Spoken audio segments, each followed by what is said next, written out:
Albeit a little late with the tournament that was going on there. Of course, we're going to start with the weather first today. It has been a soggy Friday as we start the weekend. We've had our storm tracker truck out and about, keeping an update on the real-time conditions. You can see some wet streets. Yeah, you know, we talked about droughts.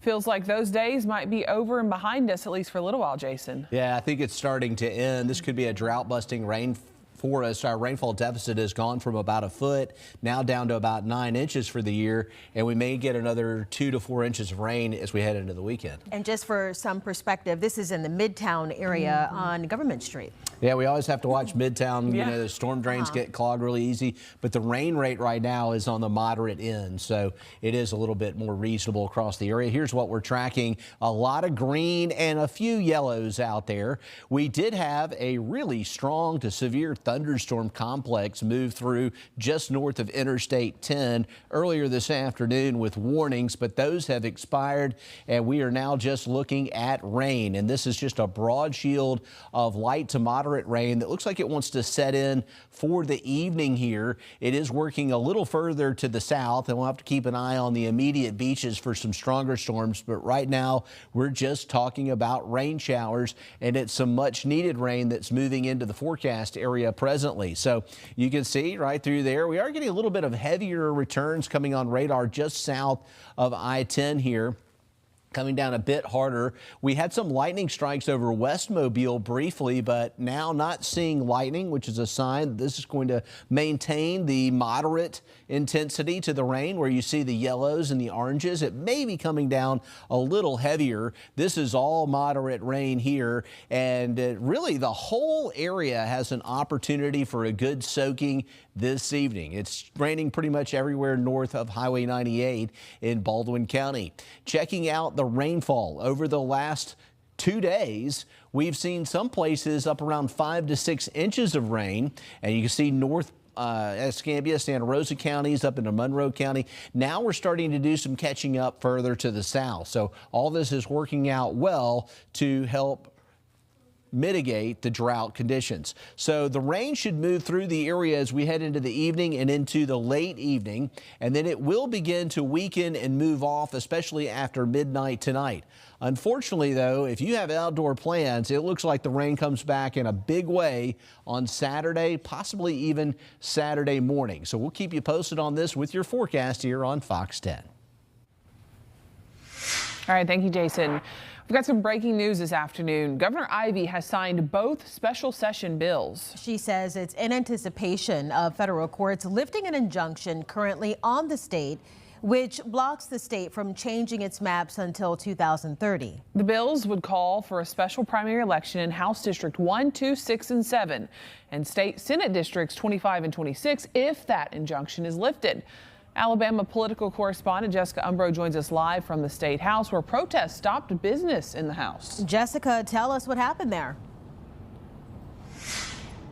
Well, we've heard from protesters and seen them here in every step of the process throughout this week. So a lot of them were in that House gallery as the House was debating Senate Bill 1. We eventually heard chanting that was loud enough that I could hear it from where I was positioned filming on the floor, and a recess was called. That's when I looked up into the gallery and I saw that there was a protester who was on the ground as State House security tried to remove them from the gallery. The protester was later identified as the Black Lives Matter Fund's state organizing member, Dee Reed. When I got up to the gallery, I saw her being removed by security and state troopers. After a little more than an hour, lawmakers got back to the floor and passed Senate Bill 1 on party lines. Democrats say the legislation will make it harder for Black Alabamians to hold office and to be represented. And that's what we're fighting. We don't want an advantage any more or any less, but we at least want the same opportunity as everybody else. House Speaker Nathaniel Ledbetter says the legislation is an attempt to make right to what was done wrong to Republicans. There's been a push through the courts to try to overtake some of these red state seats, and that's certainly what happened in that one. And with the ruling that happened in Louisiana, we felt like it gave us a chance to maybe regain that seat, but also opened up 7. The speaker there was referring to wanting to see all 7 of Alabama's U.S. congressional seats competitive for the Republican Party. This, of course, is all waiting on to see if a court lifts that injunction. And if not, then the injunction, I should say, is what's really required to make any of the work done here this whole past week applicable to the future elections of Alabama. Live at the State House, Jessica Umbro, back to you. All right, Jessica. Yeah, we are still in that wait and see mode. Democrats in both chambers say they plan to challenge the bills in the court system, saying it's in violation of the state's constitution to change maps this close to an election.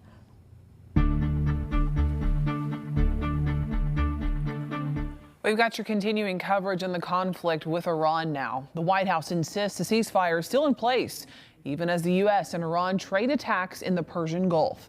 Fox News correspondent Caroline Elliott reports. American forces hit 2 Iranian oil tankers on Friday in the Strait of Hormuz, trying to break a U.S. blockade in the Gulf of Oman. The U.S. says it came in response to an Iranian attack on 3 U.S. Navy ships. The red line is clear. If they threaten Americans, they're going to get blown up. You fire a missile at the United States and we saw you fire it, we're going to hit you. It's another sign the so-called ceasefire is looking more unstable by the day. The U.S. responded defensively to protect itself. Only stupid countries don't shoot back when you're shot at, and we're not a stupid country. Iran's foreign minister responded, saying in part, quote, every time a diplomatic solution is on the table, the U.S. opts for a reckless military adventure, adding that, quote, Iranians never bow to pressure. But President Trump warns time to accept a peace deal is running out.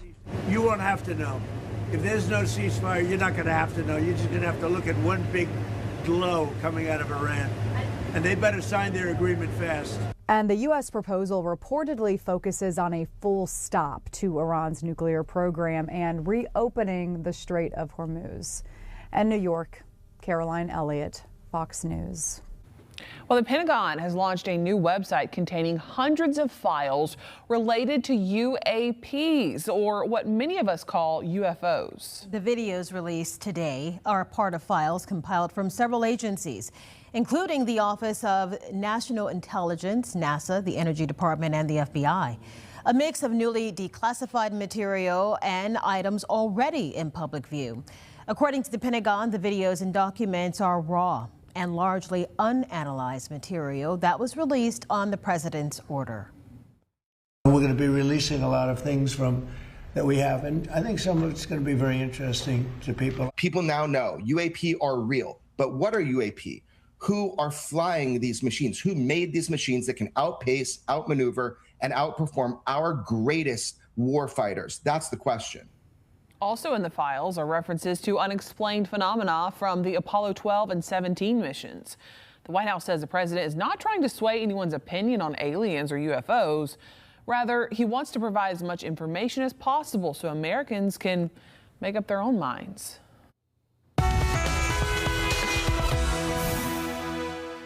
All right, let's take a look at what's going on here from Daphne back towards Mobile, and that is about as bad as it gets for travel on the I-10 Bayway. I guess it could be worse, but it is definitely treacherous out there. Blue is where we're seeing ponding on the roadways. Green is where we're seeing wet streets. And then we get to look at the traffic layers. Red means stop and go. And right now, westbound on I-10, it starts slowing down near Theodore Dawes. It's going to stay slow and really slow between Grand Bay and the Mississippi-Alabama line. So you may want to take Highway 90 or Old Pascagoula if you're traveling west towards Pascagoula. In Mobile, no big problems yet, but the rush hour is right around the corner, and we've got major delays here. A big slowdown between the Avalon Beach exit and up towards Milton here. So pretty good stretch of I-10 eastbound across 191 and up to 184, where we are seeing those issues with travel here leading out of Pensacola, traveling in the direction of Crestview. We'll keep watching the roads on this sloppy evening. 1, 2, 3. Mobile County officials cut the ribbon on the newly complete boardwalk at Bayfront Park. The boardwalk gives visitors a new access area for the coastal marshland around the park. It also completes a new ADA accessible path around the park. Fox 10 getting reaction from some of the people there. We spoke with a couple who tells us they come to this park often, and they were happy with what they saw today. And we're very, very, very thankful and grateful for this park. This is the best thing. We're here. We're living in the Bay House for 30 years. That ever happened to this place. Oh, I love that. They're so grateful and happy to see the outdoors, and we love that. You saw the alligators out there, the beautiful birds. That's what it's all about living on the Gulf Coast. Construction on the project started last October and cost around $1 million, including this project. Mobile County's Bayfront Park has received approximately $11 million in Deepwater Horizon oil spill restoration funding. Lanice, you saw those alligators, right? I did see that alligator. Ooh. That was a big alligator. Yes, it was. All right, still ahead on Fox 10 News at 4. St. Luke's students dodge the rain and dive into history, a big red and white spirit day on campus, and how SpringFest turned into a live, hands-on lesson celebrating America's 250th birthday. But first, that sloppy day out there Jason was talking about. You can see the cloud coverage at Orange Beach. Not the best day for the beach. Yeah, that's what we're seeing on your Friday. But it's great for the drought. We hope you're having a great weekend and staying dry as we start on this Friday. We'll be right back with more on Fox 10 News at 4.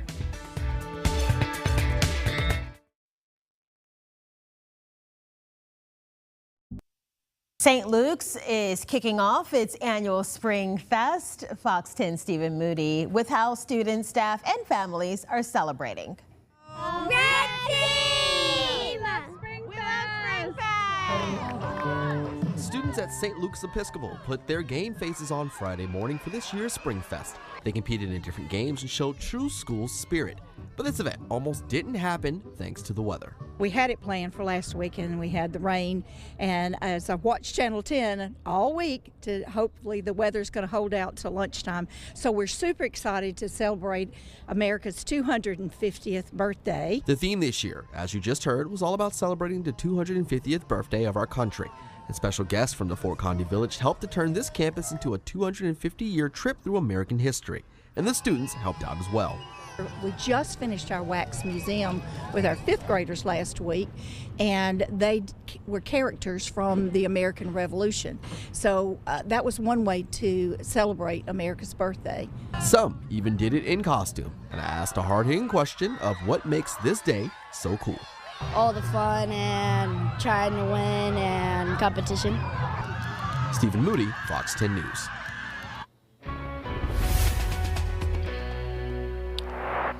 All right, taking a look out there right now past the Moon Pie and out over Mobile River. It's kind of hard to see the river out there. We've got a lot of rain going on with our Eastern Shore Toyota camera. It is a wet and sloppy afternoon. 67 degrees is our current temperature. Winds are light.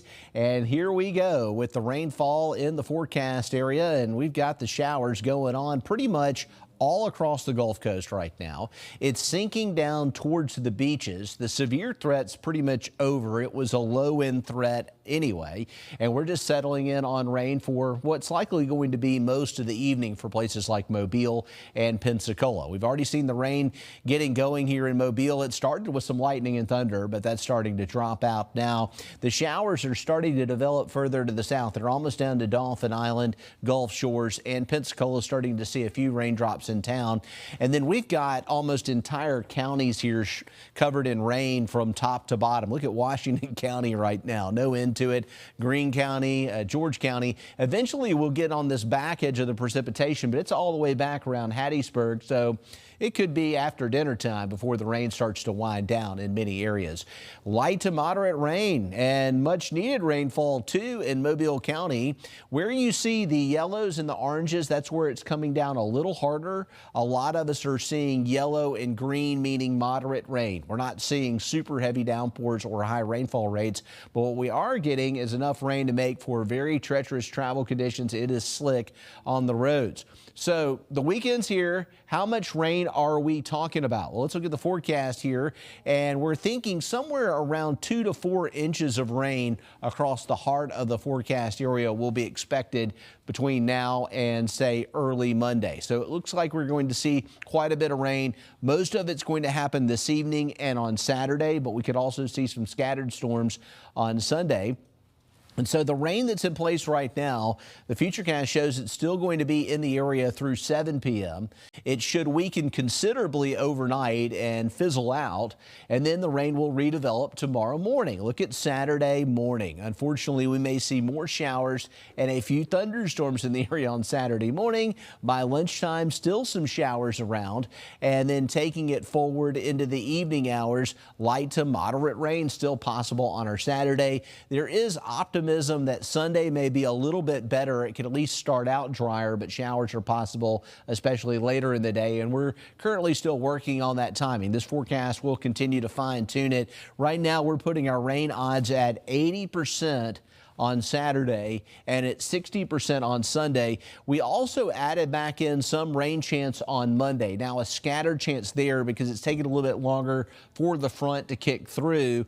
We will finally see some drier weather next week, and it does look like we may be able to get some breaks in the action with the rain on Mother's Day, but there is still a good chance at 60%. Then we do go drier next week with temperatures between 80 and 85 for daytime highs, overnight lows in the 50s and low 60s. Some great spring-like weather will return after some much-needed rain puts a big dent in the rainfall deficit and improves our drought situation this weekend.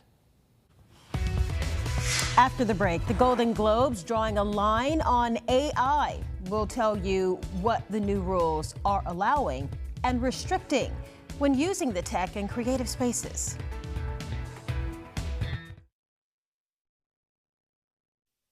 New rules for Golden Globes AI submissions in the next award season. Yeah, according to the updated guidelines, the use of artificial intelligence does not automatically disqualify a work from consideration. All submissions must include a disclosure describing any generative AI used in production. The entries will be evaluated based on human creative direction, artistic judgment, and authorship. Those qualities must be primary through production to be eligible. And then contenders for acting categories must be primarily derived from the work of the credited performer. These rule changes come less than a week after the Academy of Motion Picture Arts and Sciences announced tighter rules on AI. The Golden Globes are some months away, January 10th, and it's just a reminder to take a closer look at videos and pictures because a lot of it is generated by artificial intelligence and it's just not real. Yeah, it's crazy. There are now influencers that are online that are AI, like even health influencers. And the things that they're saying are generally good, like, hey, here's the healthy foods to eat, but it's artificial. It's not a person. Yeah, it's not a real person. Yeah. It's confusing out there. All right, this is not confusing. If you can sing, right? America's turning 250 and we want to celebrate with you. Well, yeah, I know I can't sing. But anyhow, Fox 10 and our parent company, Gray Media, we're launching the Star Spangled Sing-Off. It's a national search for the best a cappella performance of the national anthem. Just visit our website and submit your solo video performance online. And if you win, you'll score an all-expenses-paid trip to Nashville to record a performance that is going to air on stations across our country. That winner is announced July 2nd, just in time for the big birthday celebration. Good luck. Absolutely. Next up, we're going to dive into the big breaking stories we're working on for our 5 o'clock. And then this. Collectively owe more than $1.3 trillion in credit card debt right now. And at the household level, that's a little more than $11,000. Credit card debt can sneak up fast, and many Americans worry they may never shake it. Next, how to attack the balance and keep credit cards from becoming a trap. Jason. And we're definitely tracking rain, too, across the forecast areas. We look at the beach forecast for tomorrow. A lower rip current risk, but it could be a washout at the beaches. We'll have your complete forecast coming up.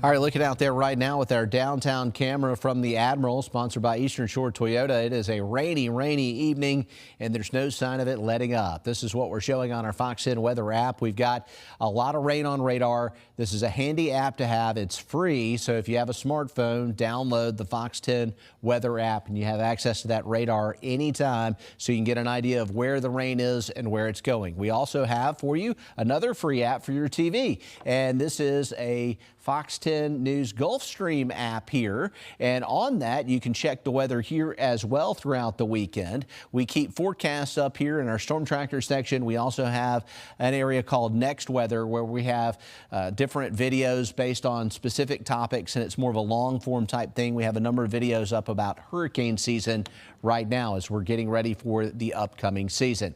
All right, here's what we're tracking. We've got thunder showers in the area right now. They're going to be ending later this evening. So most of the area will be wet through dinner time and into the early part of the night tonight. It should be calmer overnight. Then tomorrow, showers and storms are very likely. Saturday may be the wettest day of the weekend. It does get more scattered, but Sunday and Monday, we still have decent chances of rain. Right now, it's pretty much raining everywhere. The only exception to that would be maybe South Baldwin County and the beaches of the Panhandle, but even some light rain is starting there. And all this is sinking to the south and pushing to the east. So we're all in the rain for a while here. It's not especially heavy, and there's not really a severe look to it here. It looks like just plenty of light to moderate rain ongoing, and we're seeing it around Mobile and along the eastern shore, rain inland as well. And a few spots may get some heavier downpours, but it looks like this is mainly just going to be light to moderate rain this afternoon, and the primary issue would just be wet streets and slick roads and that kind of thing. We're also getting much needed rain that will help with the potential for removing some of that drought. Now, tomorrow, we're not expecting a severe weather outbreak, but we could see one or two strong to severe storms. We have the primary mode of severe weather tomorrow would be severe thunderstorms, and it looks like we're in a level 1 marginal risk. We're basically in a marginal risk all weekend, now, tomorrow, and Sunday. But as you can see, we've had one or two warnings today, and now things are kind of calming down. Tomorrow we'll see a similar type setup. We'll continue to watch that, and I'll have your extended forecast in just a few minutes. Some musicians are canceling dates and even entire tour legs because of weak ticket sales. It's apparently so bad, there's a nickname. It's been called Blue Dot Fever in reference to the blue color that is used to indicate unsold seats on Ticketmaster.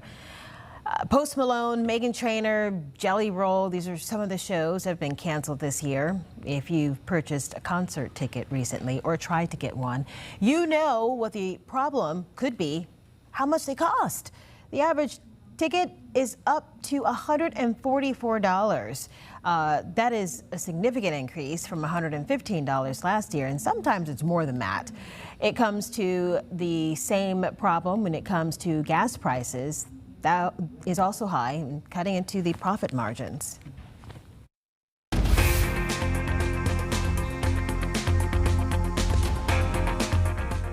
Credit cards can come with convenience, rewards, and other perks.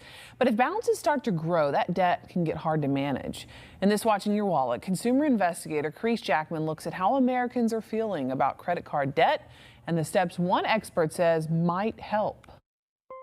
Whether it's dinner, gas, or a getaway, credit cards often make it easy to buy now and think about it later. But John Kiernan, managing editor at Wallet Hub, says when balances start piling up, that convenience can get expensive. We collectively owe more than $1.3 trillion in credit card debt right now, and at the household level, that's a little more than $11,000. A new Wallet Hub survey found about 2 in 5 people say they expect to have more credit card debt by the end of this year. And around 42% of Americans feel like they'll have credit card debt until they die. It's an expensive thing that's kind of eating away at a lot of people, and people don't feel like they have a way out. Kiernan says one place to start is with a budget and a closer look at discretionary spending. He says some people may also find a budgeting app helpful. We try to recommend that people kind of minimize their nice to have or discretionary spending and try to maximize in the short term their debt payments and their savings. And so after a little while, it'll be tough, but after a little while, it'll put them in a much better position. He also says if you turn to AI or online tools for help, make sure you verify what you find. you can find some hallucinations and inaccuracies in there. And it's also led to kind of a drop-off of impartial websites giving honest information. Anything you find on the internet, you should try to cross-reference it and make sure it's accurate. Lastly, Kiernan recommends tackling your biggest balance first. If you want to maximize your savings, you should start with the interest rate. And once you get debt under control, Kiernan says credit cards can be more of a tool than a trap. With this Watching Your Wallet, I'm Carice Jackman.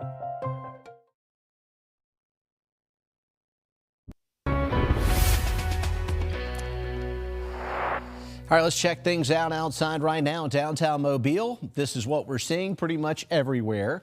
It is raining at about 90 to 95% of the locations in the Fox 10 viewing area right now. We've got light to moderate rain ongoing, so it's not severe at this point. We did have some stronger, even severe thunderstorms earlier, but everything's starting to calm down as the rain is settling in, and it looks like it may be hanging out with us for the evening. Here's where we stand with it. So you can see that one big red cell move through. It's out of here. And next up, we've just got light to moderate rain throughout the area from top to bottom. It's almost made it down to the beaches. We still have some semi-dry areas here down in South Baldwin County and along the immediate Florida Panhandle. But from Highway 98 in Baldwin County northward, it's pretty much a solid wall of rain. And we've got steady rain going on in Mobile, most of northern Mobile County, all of Washington, Clark, Monroe, Conecuh counties. Our Mississippi counties are wet, and the showers are spreading in over towards Milton. So this is the edge of the rain here.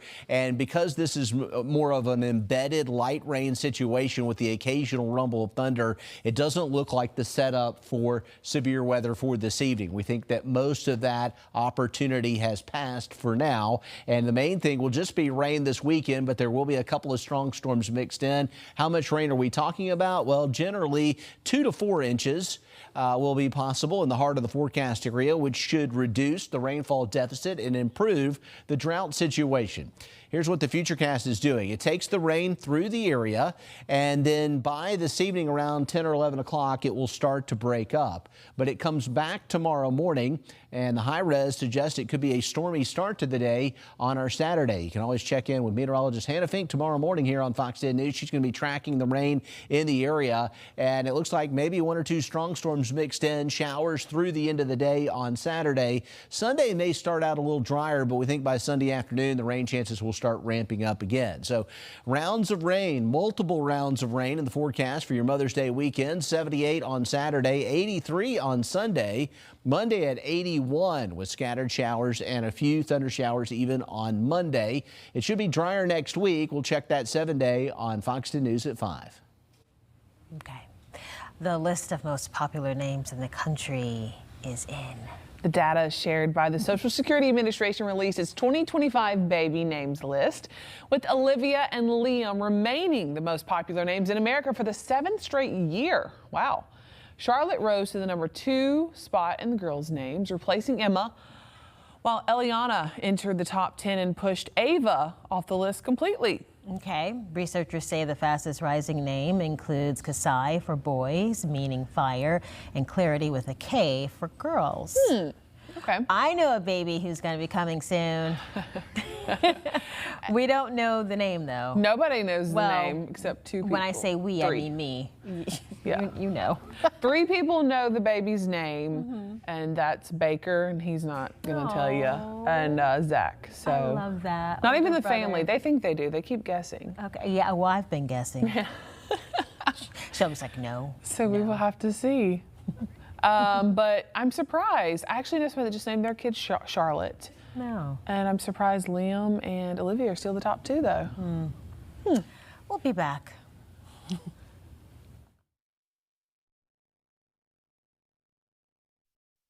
May just be one of the cutest commutes you'll see. A pup bus in North Dakota picks up 4-legged riders from their front door and whisks them off on adventures. Okay. Let's go and get the story. Everyone's hopping on board. For most dogs, a walk around the block is as good as it gets.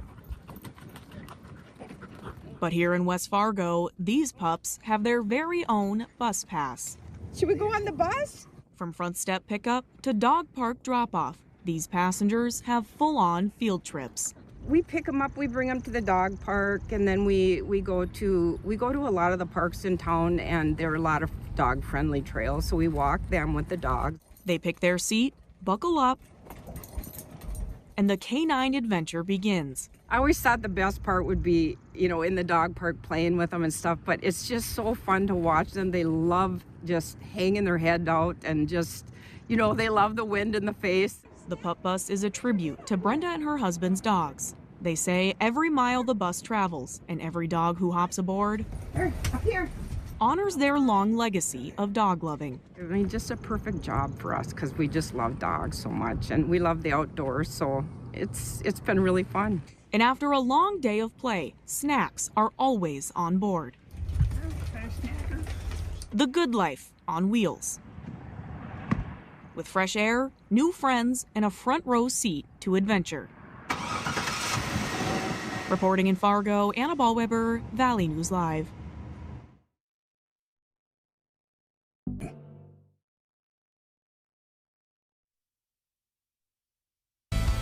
Fox 10 News starts now with breaking news. And we are starting with breaking news at 5. I'm Lenise Lagan. And I'm Cameron Taylor. Mobile police saying one man is dead and another is injured after a shooting. Brendan Kirby live on the scene at Highland Avenue. Brendan. Well, Lenise and Cameron, we are here on Highland Avenue. Police are still on the scene, but there are a lot of unanswered questions right now. I'm going to step out of the way and let you take a look at this live scene. You can see the evidence tags there marking gunshot casings. There's a number of them on the street there. Mobile police say this all happened around 3 o'clock in the afternoon. Police spokesman Blake Brown says that a man... Our Shelby Myers explaining what she's learning. And Shelby, investigators are urging more potential victims to come forward. Yeah, that's right, Lenise and Cameron. The Army Criminal Investigation Division says Warrant Officer Dawson Van Manen posed as Second Lieutenant David Johnson. That's what he went by on a dating app, using that false identity to target women. A military court-martial convicted him of both rapes. Investigators believe there could be more victims. And we want to warn you, the details in this case are disturbing. Investigators say one assault happened in August of 2024 at a hotel near NAS Pensacola. Prosecutors say the woman met Van Manen through a dating app, not knowing he was using a false name. He also checked into the hotel under that alias. After the attack, the victim went to a hospital where medical staff collected evidence.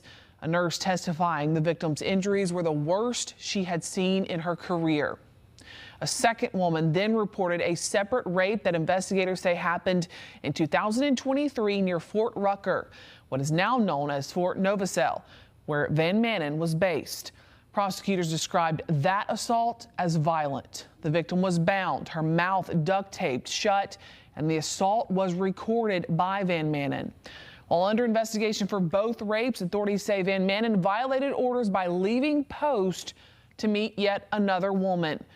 Van Manen will serve his 31-year sentence at the U.S. Disciplinary Barracks at Fort Leavenworth, Kansas.